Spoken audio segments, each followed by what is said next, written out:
Commonwealth games म्हणजे Olympic नंतर जगातील सर्वात मोठ्या बहुराष्ट्रीय क्रीडा स्पर्धांपैकी एक मानली जाते. दर 4 वर्षांनी होणाऱ्या या स्पर्धेत कॉमनवेल्थ राष्ट्रातील सर्वोत्तम खेळाडू एकमेकांविरोधात मैदानात उतरतात. प्रत्येक वेळी या स्पर्धेनंतर एकच प्रश्न विचारला जातो, यावेळी भारताने कशी कामगिरी केली आणि भारताचा इतिहासातील सर्वोत्तम आणि सर्वात खराब क्रमांक कोणता होता. चला तर मग भारताच्या या संपूर्ण प्रवासावर एक नजर टाकूया. ग्लासगो येथे झालेल्या कॉमनवेल्थ गेम्स 2026 मध्ये भारताने पुन्हा एकदा दमदार कामगिरी करत पदक तालिकेत 4थे स्थान मिळवले. यंदा भारताने एकूण 39 पदके जिंकली. त्यामध्ये 13 सुवर्ण, 17 रौप्य आणि 9 कांस्य पदकांचा समावेश आहे. विशेष म्हणजे या यंदाच्या स्पर्धेत पूर्वीच्या तुलनेत कमी खेळांचा समावेश होता. तरीही भारतीय खेळाडूंनी अनेक मोठ्या देशांना कडवी टक्कर देत 4थे स्थान कायम ठेवले. Boxing, athletics, para sports, judo आणि वेटलिफ्टिंग मध्ये भारतीय खेळाडूंनी उल्लेखनीय कामगिरी करत देशाचा झेंडा उंचावला आहे. अतिशय खडतर प्रवासातून आज भारत 4थ्या स्थानावर पोहोचला. स्वातंत्र्यानंतरच्या सुरुवातीच्या काळात भारताकडे न पुरेशा सुविधा होत्या, न आधुनिक प्रशिक्षण केंद्रे, न मोठा खेळाडूंचा ताफा.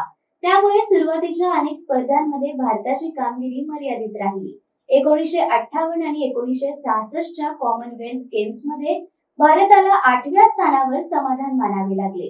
स्वातंत्र्यानंतरची ही भारताची सर्वात खालची रँक ठरली. त्या काळात विकसित देशांच्या तुलनेत भारताची क्रीडा व्यवस्था अजूनही उभी राहत होती. यानंतर मात्र भारताने हळूहळू प्रगती करण्यास सुरुवात केली. 1970 ते 1990 या काळात भारत बहुतेक वेळा 6व्या किंवा 5व्या स्थानावर राहिला. प्रत्येक स्पर्धेनंतर पदकांची संख्या वाढू लागली आणि भारतीय खेळाडू जागतिक स्तरावर स्वतःची ओळख निर्माण करू लागले. शूटिंग, वेटलिफ्टिंग, कुस्ती आणि ॲथलेटिक्स सारख्या खेळांमध्ये भारताची ताकद वाढली गेली.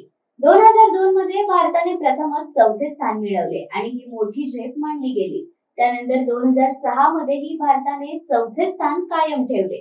पण भारतीय क्रीडेला खऱ्या अर्थाने सुवर्णाक्षर मिळाला तो 2010 मध्ये.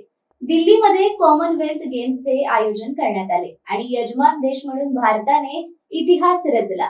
भारताने तब्बल 101 पदे जिंकत पदक तालिकेत 2रे स्थान पटकावले. 38 सुवर्ण, 27 रौप्य आणि 36 कांस्य पदकांसह ही भारताची आजपर्यंत सर्वोत्तम कामगिरी ठरली.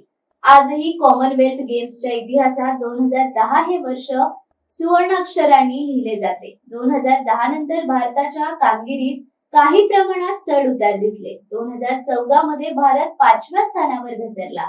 2018 मध्ये पुन्हा दमदार कामगिरी करत पुनरागमन करत 3रे स्थान मिळवले. 2022 मध्ये भारत 4थ्या स्थानावर राहिला आणि आता 2026 मध्येही 4थे स्थान कायम ठेवण्यात भारताला यश आले आहे. म्हणजेच गेल्या काही वर्षापासून भारत सातत्याने जगातील अव्वल 4 किंवा 5 देशांमध्ये स्वतःचे स्थान टिकवून ठेवत आहे. या यशामागे अनेक वर्षांची मेहनत आहे. सरकारच्या क्रीडा योजनांमुळे खेळाडूंना अधिक चांगले प्रशिक्षण मिळू लागले. आधुनिक सुविधा, आंतरराष्ट्रीय दर्जाचे प्रशिक्षण, खासगी अकॅडमी आणि कॉर्पोरेट क्षेत्राचा वाढता पाठिंबा यामुळे भारतीय खेळाडूंना मोठी संधी मिळाली.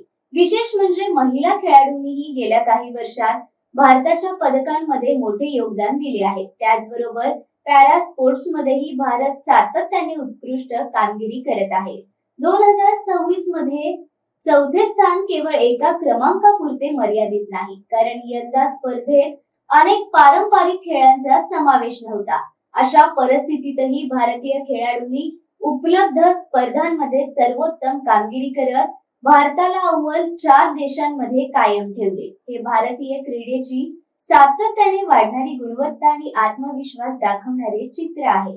स्वातंत्र्यानंतर 8व्या स्थानापासून सुरू झालेला भारताचा प्रवास आज 4थ्या स्थानापर्यंत येऊन पोहोचला आहे. या प्रवासात भारताने 2ऱ्या स्थानाचा ऐतिहासिक विक्रमही केला आणि आता सातत्याने जागतिक स्तरावर मजबूत स्पर्धक म्हणून स्वतःची ओळख निर्माण केली आहे. पुढील काही वर्षात जर हीच गती कायम राहिली तर भारत पुन्हा एकदा कॉमनवेल्थ गेम्स मध्ये टॉप 3 मध्ये स्थान मिळवू शकतो.